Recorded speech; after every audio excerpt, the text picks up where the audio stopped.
alguns anciões dos judeus, pedindo-lhe que viesse curar o seu servo.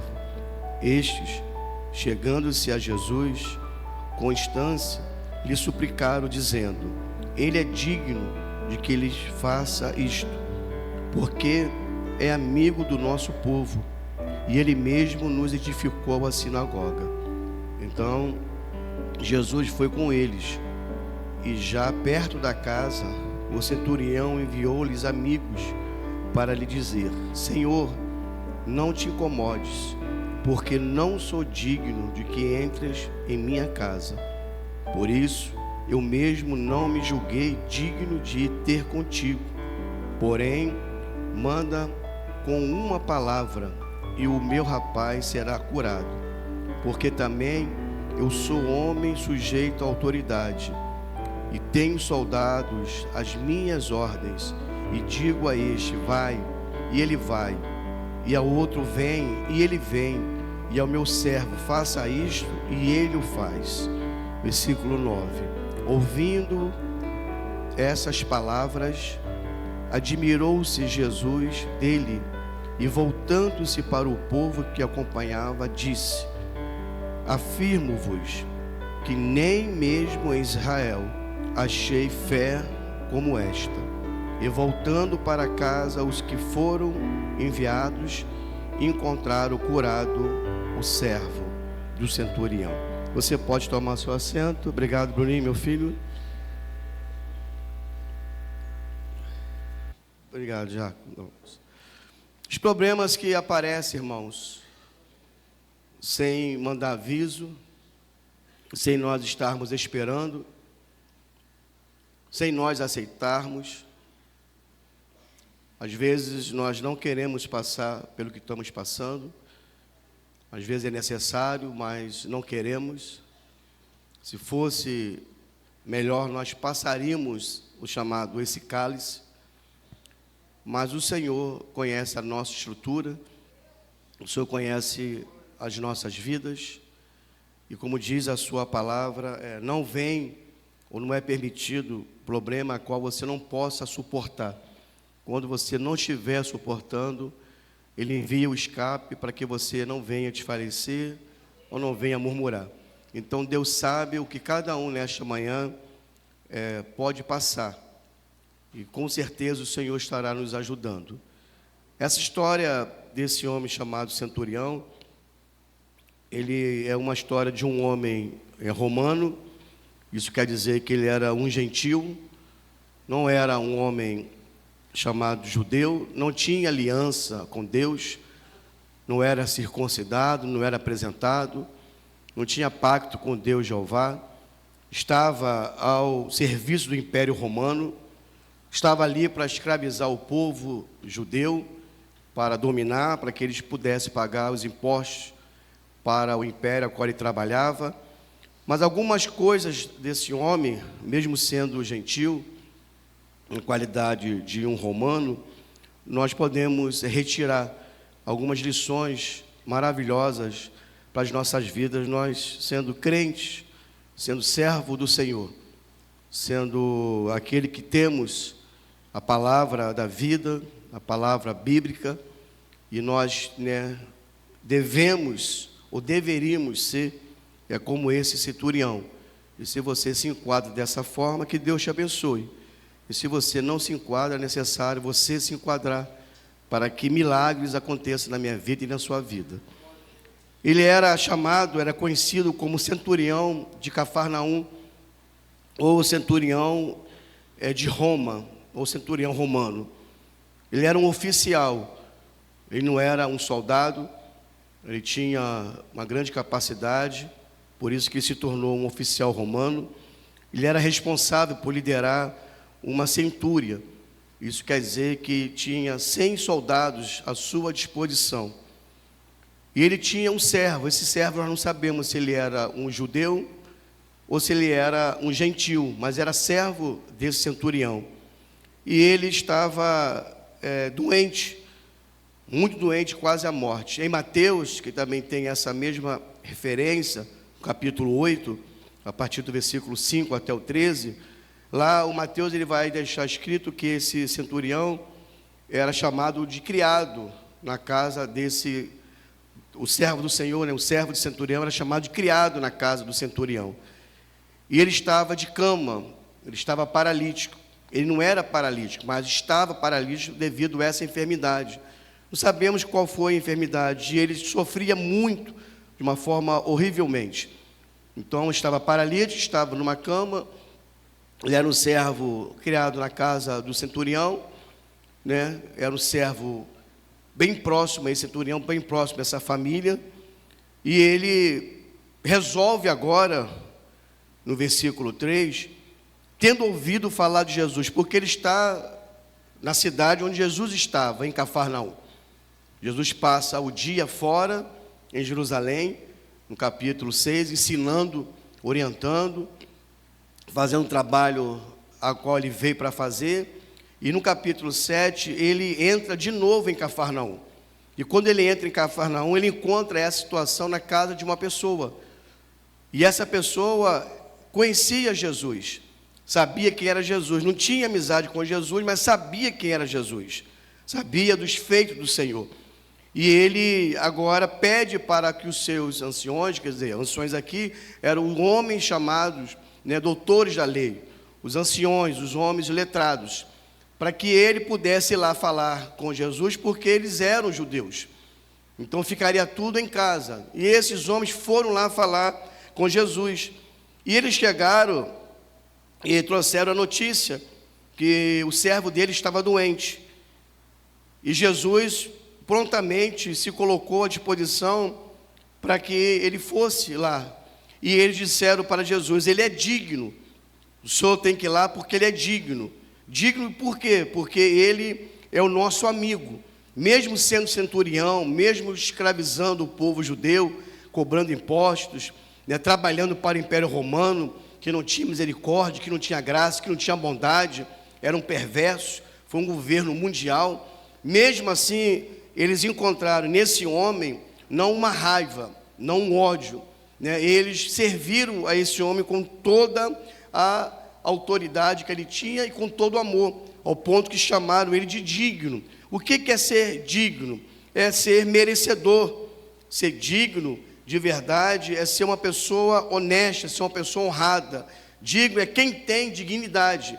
Então olha a qualidade desse centurião, né, a qual os próprios anciões trouxeram para Jesus. E aí Jesus se colocou à disposição para estar indo com eles lá na casa deles. Eles também completaram aqui no versículo 5, dizendo que ele nos edificou uma casa. Então, e chama ele de amigo. O que é ser amigo? Significa ser um companheiro que tem uma relação afetiva, tem uma relação de confiança, compartilha momentos, pensamentos, experiências, e principalmente, irmãos, aqueles que estão nos momentos mais difíceis na vida de uma pessoa. Por isso que é chamado de amigo. Amigo se difere de irmão, se difere de qualquer nomenclatura, porque amigo é aquele que está com você em todas as horas. E o amigo vai com você até o fim. Ele não te abandona. Por isso que uma das ordens a qual você recebe quem é militar, ou quem for militar, é que você não pode deixar um companheiro para trás. Você tem que morrer com esse companheiro se for necessário, mas você não pode deixar o companheiro para trás, para morrer, sabendo que ele ainda não morreu, e se ele vai morrer, você tem que morrer com ele. Por isso que é chamado de um soldado leal, um amigo leal. E esse centurião, ele foi chamado de amigo do povo judeu. Ele foi chamado, um homem que edificou a sinagoga, que levantou, que construiu e fez uma construção para que eles pudessem adorar ao Senhor. E não eram judeus, ele não era judeu, melhor dizendo. Ele não tinha nenhuma obrigação de fazer uma sinagoga para os judeus adorarem o Deus de Israel. Ele servia a outros deuses.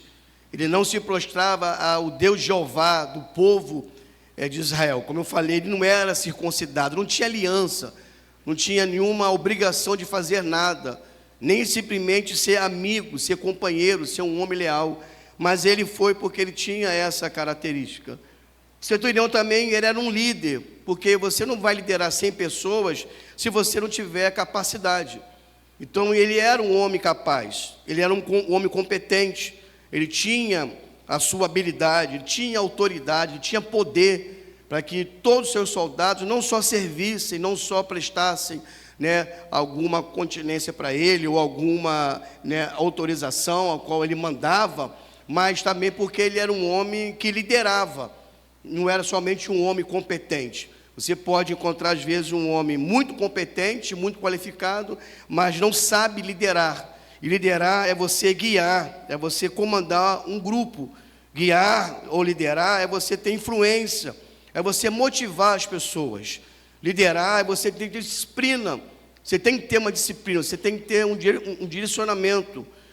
Liderar é instruir, é desenvolver a capacidade das pessoas crescerem. Liderar é você cuidar, é trazer um bem-estar para os seus funcionários, que nós estamos falando aqui do Império Romano, vamos falando dos seus servos e dos seus soldados que eram leais a esse centurião.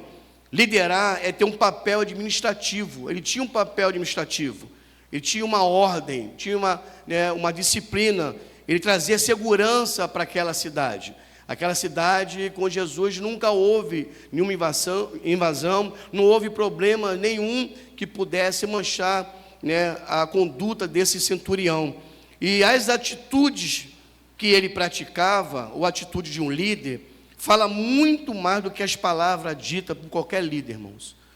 O que nós estamos precisando no século 21 são de pessoas que não precisam falar muito, mas são as atitudes. Nós estamos tendo poucas atitudes. Estamos falando muito, postando muitas coisas, mas estamos tendo poucas atitudes. Atitude como líder, como servo do Senhor. O que nós podemos aplicar na vida desse centurião, a qual nós acabamos de fazer essa leitura do primeiro versículo até o versículo 10. A partir do versículo 6, então Jesus foi com eles, e já perto da casa, o centurião enviou-lhe amigos para lhe dizer: Senhor, não te incomodes, porque não sou digno. E nós lemos e mostramos a palavra etimológica do que é ser digno. E ele fala agora que ele não é digno. Só que os judeus dão o título para ele, que ele era digno, que ele era merecedor. Jesus tinha que ir lá fazer essa cura, tinha que resolver esse problema, porque ele era um homem correto, era um homem honesto. Só que ele fala para os seus amigos irem falar com Jesus, que Jesus não poderia estar na casa dele, que ele não era digno. Então olha a diferença de uma pessoa que ele está falando dele mesmo, e olha a diferença das pessoas estarem falando dele. Ele está falando daquilo que ele sabia, porque ele estava diante daquele que de verdade era digno. Não que os judeus tinham errado em trazer essa notícia para Jesus, que ele era digno. É que ele agora se deparou com uma pessoa digna. E nós acabamos de louvar a Deus no ofertório, dizendo que ele é digno. E nós cantamos muitos hinos aqui, dizendo que ele é digno. E só Jesus é digno, só ele é merecedor de você se prostrar. Só ele é merecedor de você reconhecer. Só ele é merecedor de você de verdade o exaltar.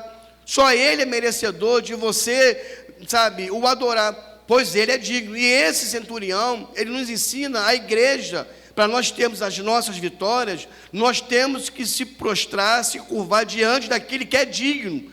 E estamos vivendo uma geração que nós estamos se prostrando diante de qualquer coisa, estamos levantando altares para qualquer coisa, e às vezes...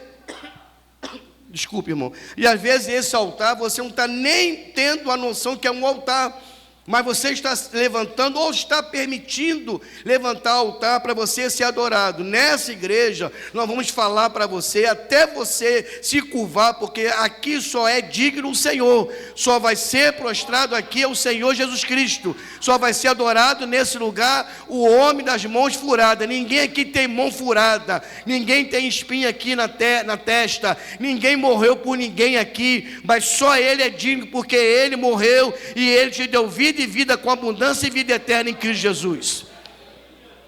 Por isso que nós temos somente se prostrar diante de Jesus. E ele chega e fala assim: eu não sou digno que o Senhor entre na minha casa. Eu não sou digno que o Senhor venha aqui resolver esse problema que apareceu. Só que ele era um centurião, ele tinha todas essas qualidades. Era um homem de autoridade, um homem que dava ordem, era um homem respeitado e admirado. Você pode ter todas essas qualidades do centurião, mas existem coisas, ou existe coisa que você não vai resolver na sua vida. Aparece situação para mim e para você que você não vai resolver. Bate na nossa porta e entra coisas que você não quer e nem gostaria de se deparar. E por tudo que você possa ter, todo esse currículo maravilhoso que alguém possa falar para você, existe situação que você vai ter que reconhecer uma autoridade está acima de você. Se você não reconhecer nesta manhã, você vai continuar com esse problema. Ele não vai ser resolvido porque você não reconhece que só quem é digno é o Senhor dos Exércitos. Só quem pode resolver é o Senhor dos Exércitos. Você pode ter toda a qualidade, todo tipo de liderança. Você pode ter todas essas características que mostram que você é um líder competente, um líder, sabe, disciplinar, um líder que faz o que é certo, um líder que levanta outros líderes, uma pessoa admirada, uma pessoa que todo mundo, sabe, quer estar perto, que, sabe, enaltece você, mas você não é digno quando você se depara com aquele que tem que ser digno. Então, nesta manhã, o teu problema só vai ser resolvido quando você chegar e falar a verdade. Eu não sou digno, me deram o título, estão me enaltecendo, estão me destacando, sabe, estão reconhecendo. Isso pode ser até uma verdade, mas perante ao Senhor, a qual eu vou tratar, a qual eu vou ter que pedir. Ele falou assim: não sou digno não, que o Senhor entre na minha casa. Por isso eu mesmo não me julguei digno de ter e ter contigo. Porém, manda com uma palavra, meu rapaz será curado. A segunda coisa que ele reconhece, o que é reconhecimento? É reconhecer algo e alguém superior a você. Se nós não reconhecemos que Jesus Cristo está acima de nós, mesmo sendo homens, como foi aqui falado, 100% homens, e mostrou a sua natureza humana, ao ponto que ele morreu para mostrar que ele era homem, teve sangue e água, para mostrar a ciência, que ele se tornou homem. Mas se você não reconhecer,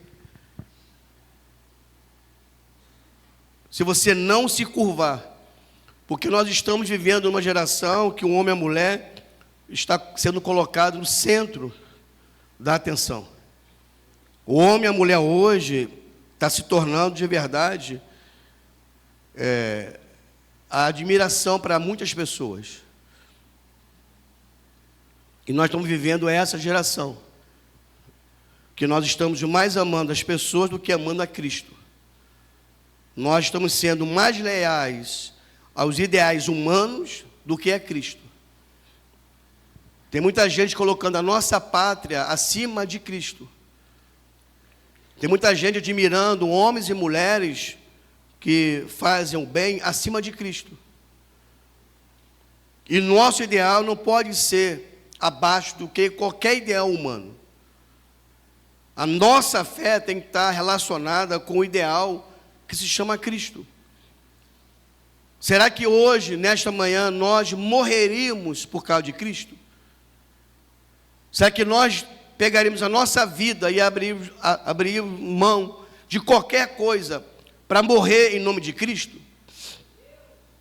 Será que nós estamos dando continuidade à igreja protestante, à igreja do século I, à igreja primitiva? Será que podemos ser chamados de cristãos de verdade, que seguimos a Cristo, e não uma religião, não uma admiração por um líder? Porque líder, nós encontramos muitos líderes que formaram opiniões e que mudaram um país e um mundo. Não estamos falando simplesmente de um líder, estamos falando de um salvador. Estou falando daquele que mostrou o amor pela humanidade. Estou falando de um Deus que encarnou, um Deus que se tornou quinose. O que é isso? Ele se esvaziou para se humilhar. Não há mais humilhação nenhuma, por mais que você possa se humilhar, Não há humilhação maior do que a humilhação de Cristo. Não há, irmãos. Por isso que é até difícil você explicar sobre a Trindade, porque a Trindade é pela fé. Você acreditar que uma pessoa se manifesta em três pessoas, ou um Deus que manifesta em três pessoas, e essas três pessoas são distintas, mas são únicas, trabalham de forma ministerial, mas têm uma mesma essência, que o Deus agora se humanizou. Aí depois desse mesmo Deus envia o Espírito e agora habita dentro de um corpo. Mas segundo a ciência, segundo a física, dois corpos não podem ocupar o mesmo espaço, o mesmo tempo, no mesmo lugar. Mas o Espírito não está sobre a igreja, não está na coluna da igreja. O Espírito nessa manhã está dentro de você. Então você quer humilhação, pior ainda, está dentro de você é uma pessoa complicada, eu uma pessoa complicada, nós temos o nosso pecado herdado, temos o nosso pecado congênito, nós somos pecadores por natureza, somos pecadores ao nosso nascimento, e o Espírito Santo habita em você, orienta você, fala com você, guia você, sabe, te dá autoridade, te dá poder, sabe, te usa, irmão. Você quer humilhação da Trindade pior do que essa? E olha que estou falando da sua natureza. Você sabe quem você é. Você sabe quem você é. Desculpa, tá, irmãos, que eu estou bem gripado. Por isso que essa voz está assim horrível. Então ele reconhece. Você quer milagre na sua casa, quer milagre na sua vida? Você quer milagre sobre a sua família, quer milagre na sua igreja? Reconheça. Uma coisa é admirar as pessoas, outra coisa é você reconhecer o poder que essa pessoa não tem. Nós não temos poder nenhum. Ninguém tem poder nesta manhã para fazer nada aqui na igreja. Ninguém, inclusive quem está falando com você. Tem poder nenhum. O que eu estudei aqui só vai ficar no conhecimento. E olhe lá. Agora, se eu quero uma unção, se eu quero uma revelação, se eu quero o logo de Deus, se eu quero a palavra rema, aí eu tenho que me humilhar, eu tenho que reconhecer que mensagem só vem dele, que inspiração só vem dele, revelação só vem dele. Palavra que é falada, sem aqui o programa, sem o esboço, só vem dele. A inspiração só vem dele. A autoridade, o poder só vem dele. Se manifestar algum demônio aqui, não vai ser retirado no nome da igreja do Nazareno, e nem tampouco no nome do pastor Cláudio, ou nem tampouco no nome do Cláudio, mas vai ser retirado no nome de Jesus Cristo. Todo o poder foi dado a ele nos céus e na terra. Reconheça nessa manhã que só ele pode fazer algo na sua casa, só ele pode mudar o quadro da sua casa, só ele pode trazer essa cura divina, só ele pode abrir essa porta. Reconheça nesta manhã que ele de verdade tem todo o poder, toda a autoridade nos céus e na terra. E esse centurião reconhece sendo um gentil, e às vezes a gente como crente temos dificuldade de reconhecer. A outra coisa, ele é humilde, ele tem um estado de humilhação, e tem um sentimento de diminuição, só que ele era um homem de autoridade. Não é aquela pessoa que não tem autoridade nenhuma, que não foi colocado em nada, mas ela quer ser elite de qualquer maneira, e quer subjugar as pessoas. Não, ele foi colocado lá em Cafarnaum como oficial romano. Ele foi colocado lá em Cafarnaum para liderar, para administrar toda a arrecadação, enviar o dinheiro para Roma. Ele tinha 100 homens fiéis, 100 homens à sua disposição.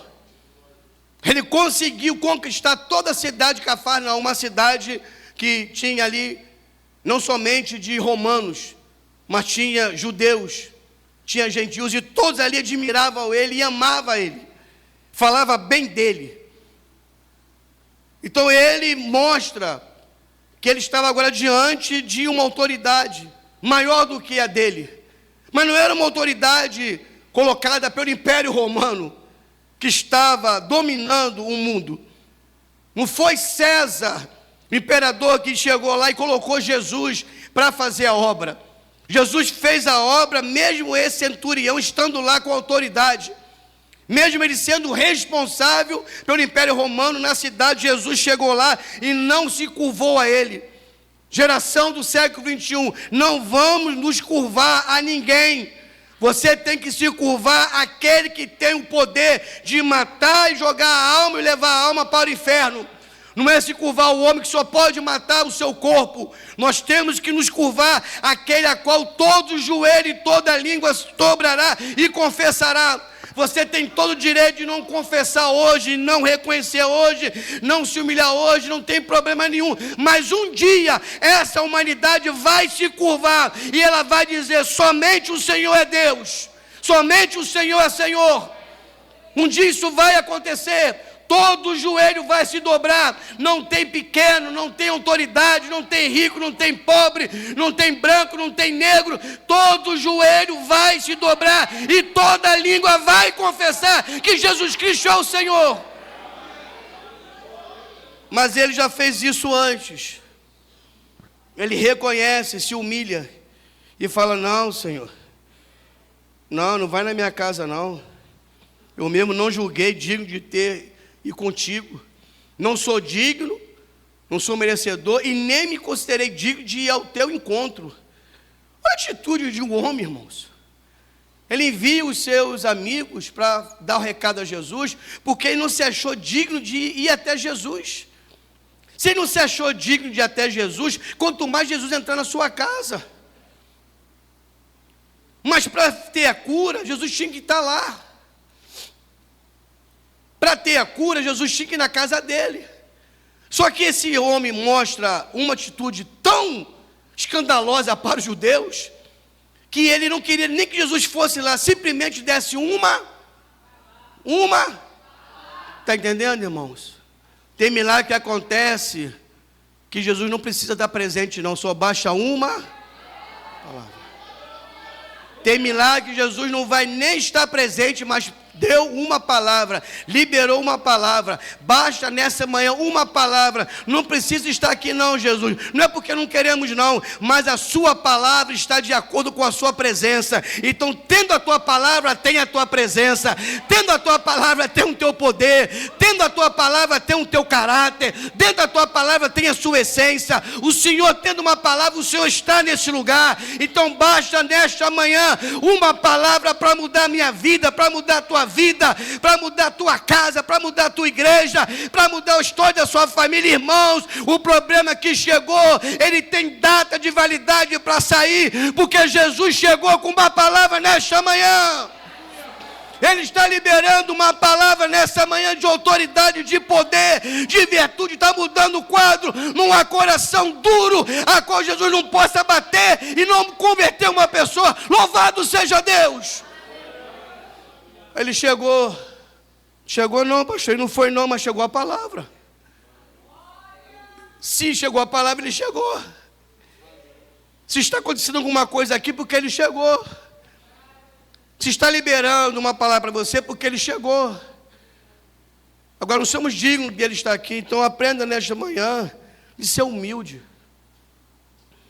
Há muita gente altiva, muita gente soberbo. E olha que Jesus resiste aos soberbos, tá, irmãos? Cuidado aí com a sua arrogância. Cuidado que as pessoas provoquem você. É mentira. É mentira, irmãos. O mesmo que provoca isso em você, amanhã vai te abandonar. É mentira. É mentira. Você não é isso tudo, não. Você não é isso tudo, não. Estão mentindo. E você está recebendo, e você está ficando do lado de Jesus, e daqui a pouquinho você vai estar ultrapassando Jesus. Cuidado. Cuidado nessa manhã, eu falo com o maior carinho para você. Cuidado. O que você está recebendo, porque maior altura, a queda é perigosa. Cuidado para ninguém te botar no pedestral e depois você não aguentar e cair. Tem gente reclamando, tem gente entregando o ministério porque está no lugar errado. Porque as pessoas colocaram no lugar errado. E ele aceitou. Ah, pastor, mas quem consagra não erra não. Quem consagra erra, e quem recebe a consagração também erra, porque aceitou. Aceitou, todos os dois são culpados, mas só é culpado quem consagrou. É tão culpado quem consagrou, quem admirou e colocou, como também é culpado aquele que recebeu, sabendo que não é digno de receber aquela missão ou aquela ordenação. Tem muita gente no lugar errado. Aí estava assim, pastor, não aguentei não, pastor, entreguei tudo, pastor. Mas o fato dele não é pesado? O seu jugo não é pesado? Então como é que ele vai te dar uma coisa se você não vai aguentar? É que você está pegando, em vez de estar pegando carga, está pegando cargo. Em vez de estar pegando cargo, está pegando carga. O cargo não é pesado. Agora a carga é pesada, se você estiver no lugar errado. Você querer ser aquilo que você não é por causa de disputa, é carga. Cuidado. Você já não tem o seu ministério? Imagine eu querer ser completo como os pastores aqui. Você imagine eu querendo dar, eu com esse tamanho, tá? Com esse tamanho. Querer ser mestre por excelência.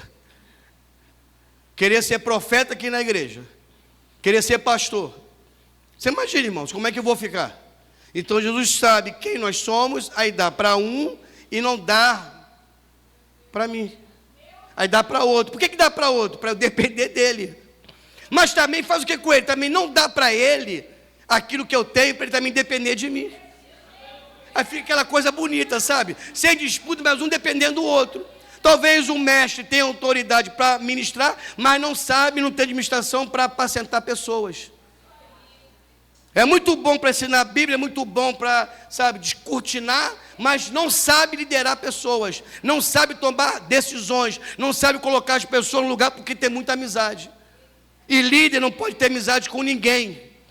Líder tem que estar na mão do Jeová, o Todo-Poderoso.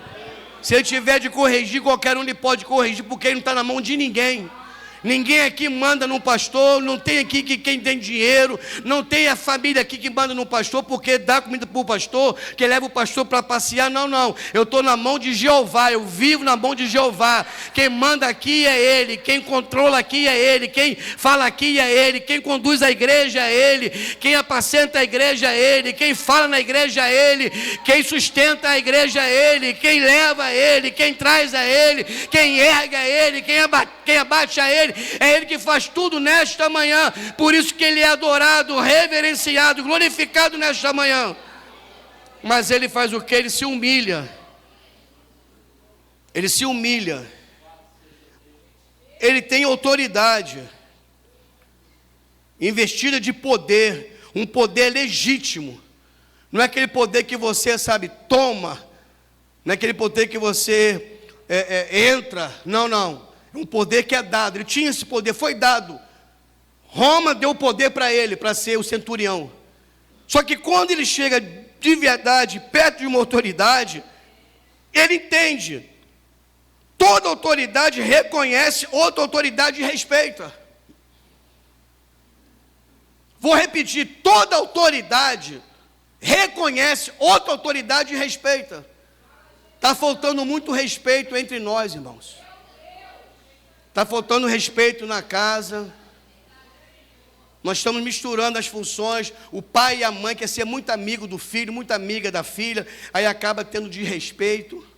A filha não respeita, fala com ela da forma que tem que falar, porque é muito amiga. Ela está com medo de perder a filha para outras amigas, aí está falando, não, eu sou tua amiga, aí quer negociar. O filho não tem que negociar. O filho tem que obedecer. Filho não tem que peitar o pai e a mãe dentro de casa, não. O dia que ele sai de casa, ele pode fazer o que ele quiser. Ele saiu de casa, aí pode fazer o que você quiser, meu filho. Quer botar tatuagem, quer botar brinco, quer pintar o cabelo de abacate, pode pintar. Faz o que você quiser. Quer morar com mulher, não quer casar, agora na minha casa, você tem que ter pelo menos respeito. Você nasceu aqui, você cresceu aqui. Eu entesourei para você, nenhum filho entesoura para o pai, mas todo pai e a mãe entesoura para o filho. Aí como é que o filho amanhã vai falar com o pai e com a mãe de qualquer maneira? É porque você deixou. Deus te deu a autoridade, o cajado e a vara está na mão de um pai e da mãe. A bênção não está na vida do filho, a bênção está na mão do pai e da mãe. Isso aqui, quando você fala assim, filho, Deus te abençoe, isso tem poder que você não tem noção espiritual. Você abençoa a sua filha, a sua mulher, é um poder que você não tem noção. Quando você levanta a sua mão e fala assim, Senhor, eu abençoo meu marido, é um poder, irmãos, que sai da sua mão e abençoa seu marido. Então nós não estamos exercendo mais a questão da bênção do Senhor. O filho hoje não pede mais a bênção ao pai. A filha não pede mais a bênção, fala aí, coroa, tudo bem? E chega lá, e como é que tá, tal, chama até pelo nome, nem mais agora mãe e pai. O nome pai e mãe acabou. Esse título de mãe e pai acabou, agora é o nome da pessoa. Não, você tem um nome. Se você fez um filho, é pai. Se você trouxe uma filha ao mundo, você é mãe. E ela tem que falar mamãe, ou mother, e qualquer palavra que possa ser mãe, mas tem que falar, porque ela é filha. O dia que ela casar e tiver a filha ou o filho dela, ela vai saber o que é ser mãe. Aí você terá valor, mas enquanto isso não acontece, você tem autoridade para ser mãe, para mandar, para desfazer, para abrir a porta, para fechar a porta, para tomar celular e botar a pessoa lá de castigo. Que igreja é essa que não corrige o filho? Que mãe é essa que não bate no filho, pastor? Mas cuidado com a psicologia, cuidado com o direito. Que direito é esse, irmãos? Onde quando o filho está lá na droga, bebendo e fumando, cadê o direito dessa criança? Cadê o direito dessa criança quando está lá? Uma menina de 14 anos, grávida. Cadê os direitos humanos? Cadê lá, sabe, a lei das crianças? Mas quando a mãe corrige, quando o pai bate, aí vão denunciar maus tratos, que você está corrigindo o seu filho. Você talvez não tenha experiência e nem tenha experiência, eu nem desejo para você uma criança viciada. Você não sabe o que é isso não. Você não sabe o que é isso não. Você vê na televisão, mas viver, tu não sabe o que é uma criança viciada não. Que você não dorme. E segundo as mães, falam que quando tem um filho, você não dorme nunca mais, né? As mães que falam isso, né?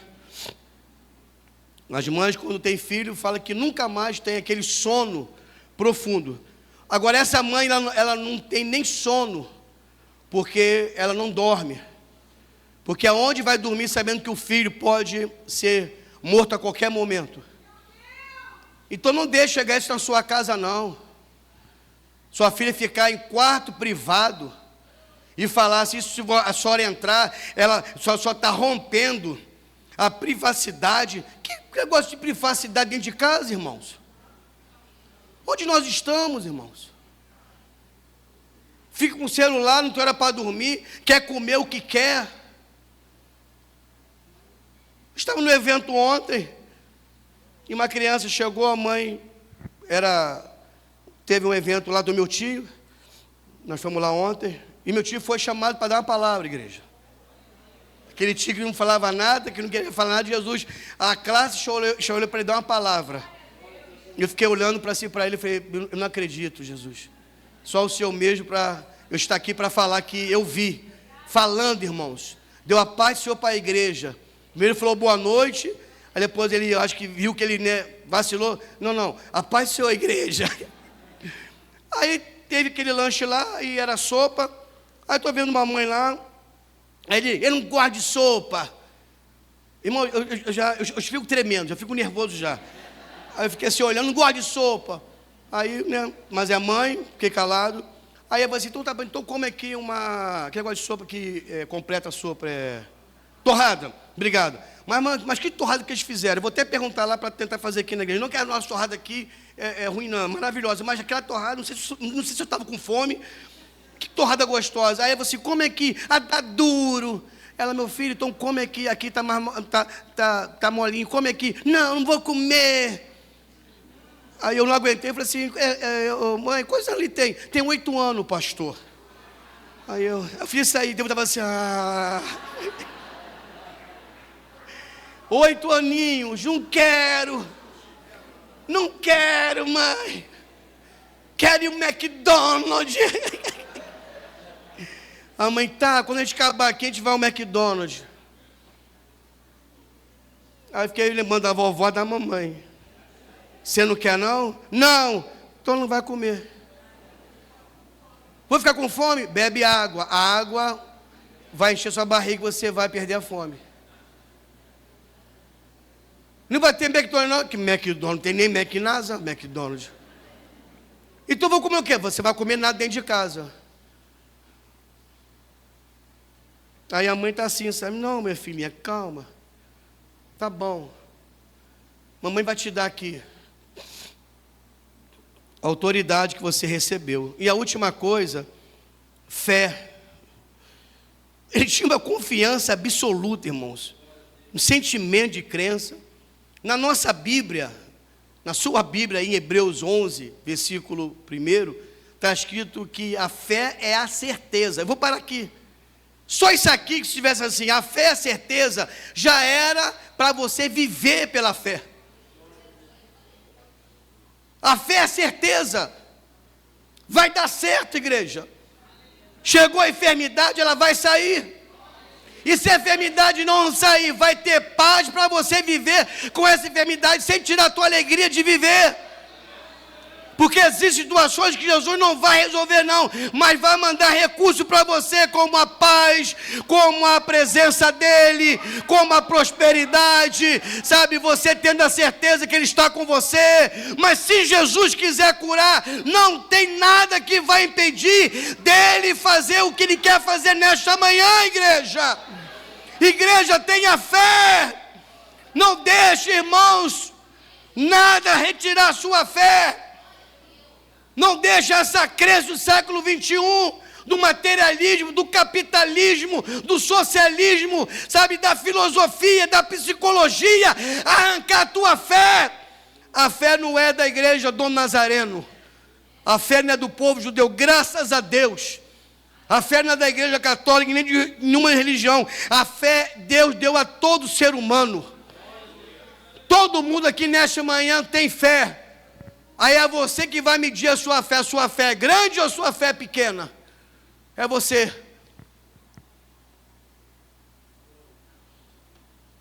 E aí, porque também eu sou homem, aí nós já falamos da autoridade. Ele reconhece. Mas ele passa para Jesus, eu também sou autoridade.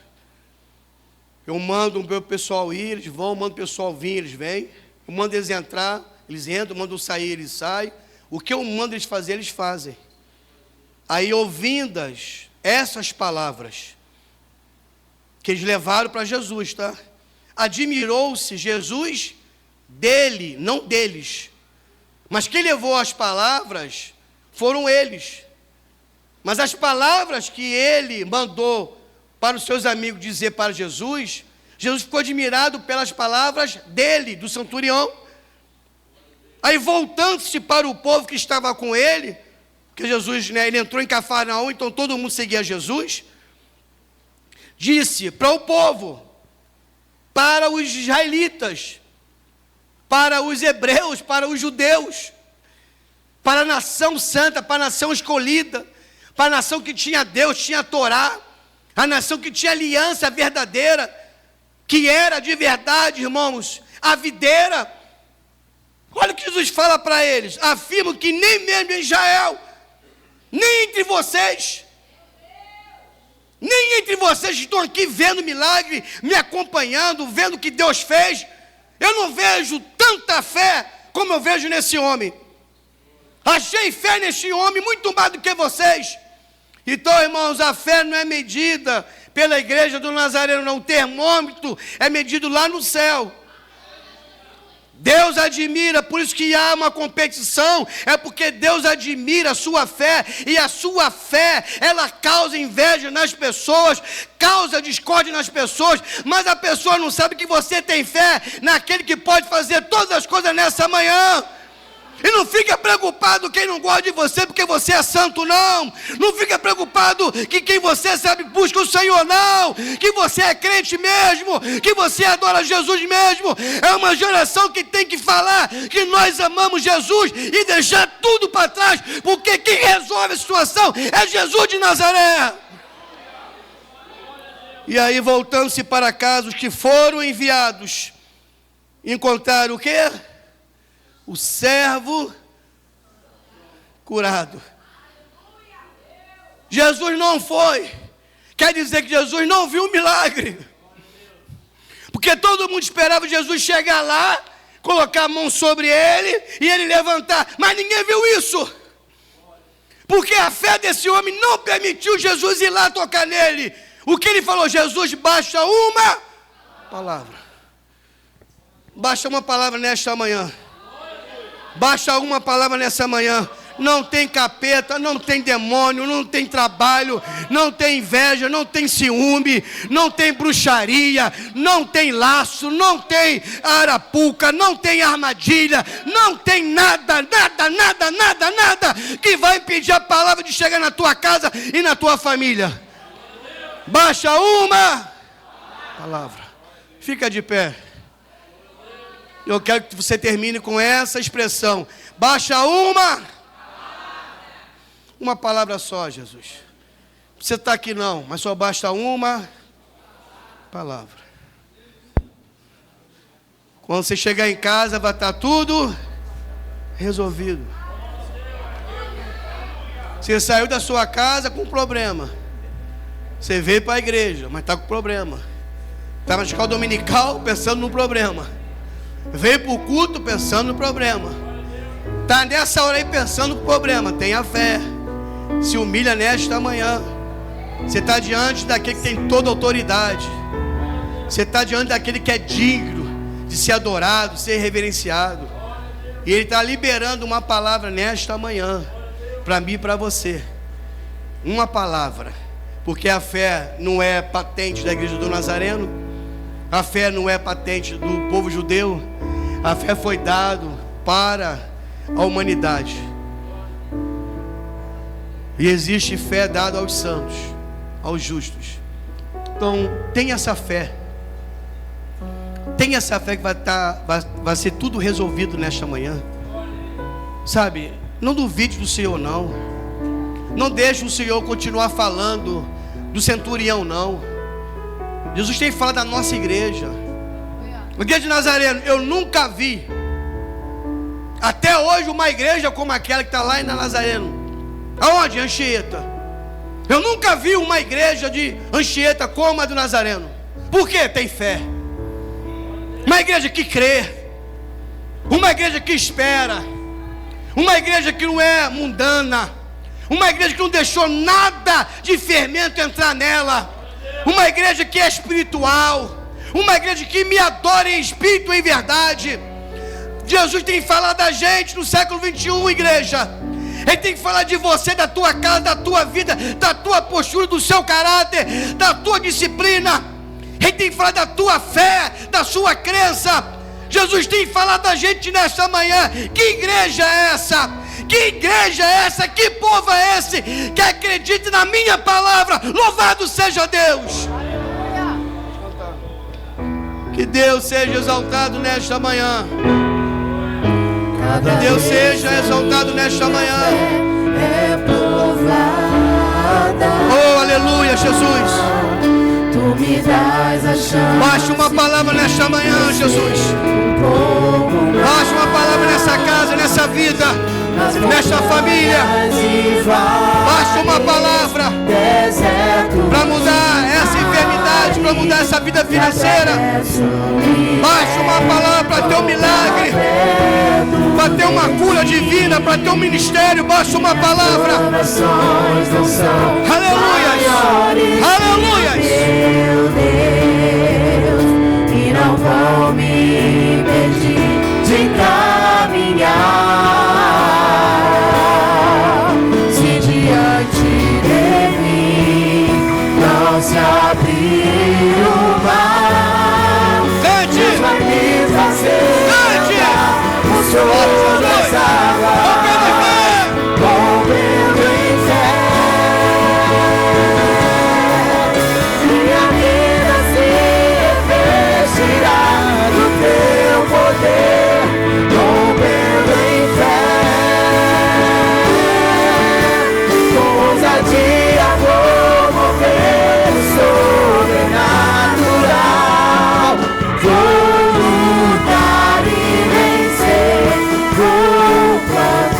E colher, a cada dia vou viver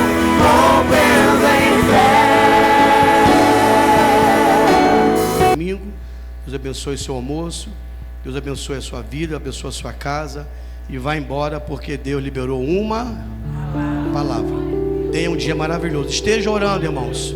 Esteja orando pela dona Lúcia. Dona Lúcia é a mãe do pastor Gesiel, do pastor Jefferson. Ela foi de novo cometida pelo câncer. Nós temos que orar por ela. A mãe do Jonathan, a dona Lucinete, né? Lucinete, né? A sogra da Thalita Sodré também está com câncer. E o Jonathan pediu para anunciar na igreja. A mãe da Mona Lisa, tá bom? Também está fazendo um tratamento, aí fazendo os exames, melhor dizendo, para sair o diagnóstico, mas tudo indica que ela também está com câncer. Então esteja orando pelo Diago Pacheco. A irmã Genesi vai estar operando no dia do aniversário dela, dia 28. Já tem um problema lá com o seu Pacheco, ainda vai operar. Diácono Mário também operou, está internado ainda. Então esteja orando pela Vandinha, que também vai operar agora no mês de julho. Esteja orando pelo nosso irmão Vanderlei, pela nossa irmã Josefa, os irmãos que estão doentes aqui na nossa igreja. Esteja orando, e se puder fazer uma visita, isso aí, irmãos, é inesquecível para quem está doente. Receber uma visita de uma pessoa que precisa de um abraço, de uma oração, tá bom? E a igreja tem feito isso. Se você sabe que alguém está doente, esteja nos comunicando, né? Eu recebi um comunicado hoje, 6 e pouco da manhã, que a Samara passou mal de novo e foi, né, levado para o CTI, está internada de novo, né? Ficou lá, eu acho, vendo a filha, e aí entrou em colapso, a boca entortou e está lá no CTI. E a Cecília ainda está no CTI, né, com 6 meses, já operou o coração, mas ainda está com uma bactéria no coração. E a igreja está orando pela Samara, está orando pela Cecília, está orando pela Elane, que é a mãe, está orando pelo evangelista antes, que é o pai. Então nós vamos estar continuando orando por esta família, porque Jesus vai liberar uma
a graça do nosso Senhor, nosso Salvador Jesus Cristo, o grande amor de Deus, o nosso querido Pai, e a comunhão e as consolações do maravilhoso, do eterno, do Santo Espírito Santo esteja com todos, e todos que aguardam a vinda do Senhor possamos dizer amém. Um abraço ao seu irmão, obrigado pela sua presença, irmãos.